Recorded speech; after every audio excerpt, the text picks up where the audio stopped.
When I grew up, my family, we really lived paycheck to paycheck, and sometimes we didn't even have money and we had to go live with family members.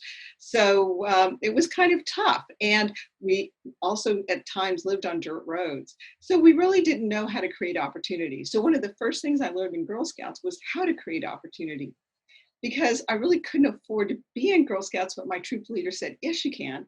But you got to sell for everything you want to do. You got to sell a lot of cookies. That was a really large number of cookies I had to sell. So she taught me how to create, how to create opportunity and make your dreams come true. So first you set that goal and then you break that goal up into smaller increment. And then when you start working it, and if you need help, you ask for help. Now that sounds simple, and everyone who's on this call, you know how to do that. Otherwise, you wouldn't be on this call. But to somebody raised in living paycheck to paycheck or near poverty, you don't know how to break out of that cycle. So learning how to create opportunity, that was huge, how to make your dreams come true. And then the other thing, and I've used this my entire life, is never walk away from a sale until you've heard no at least 3 times. Oh, that's really important. That's great. It was because I grew up in a very traditional Mexican household and children weren't supposed to speak first to adults. So that's kind of hard to sell cookies if you don't speak first.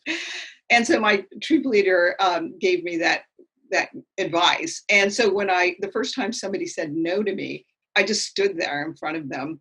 And then I said, is there anybody else that might want to buy cookies? And she looked at me and she said no again. And at that point, there's a thought bubble over my head that says, troop leader, Mrs. Provine says, never walk away from a sale until you've heard no 3 times. So I asked again, anybody's day you would make if you bought some cookies. Oh, And she bought me sweet. a box. But, taught me persistence, resilience. And I use that, going forward. I use that when my band director wouldn't let me, I played timbal, I played the drums. I was first chair. He wouldn't let me march with the big timbali drums because I was a girl. And I said, well, that was my first no. Why else can't I? And he said, well, they're heavy. And I said, okay, so you don't think I'm strong enough. So then I worked out. So I got strong enough so I could carry those timbali. So, even at that young age, I began figuring out, how do you get to that yes? How do you overcome the obstacles? And that, if you're an entrepreneur, is an important skill to know.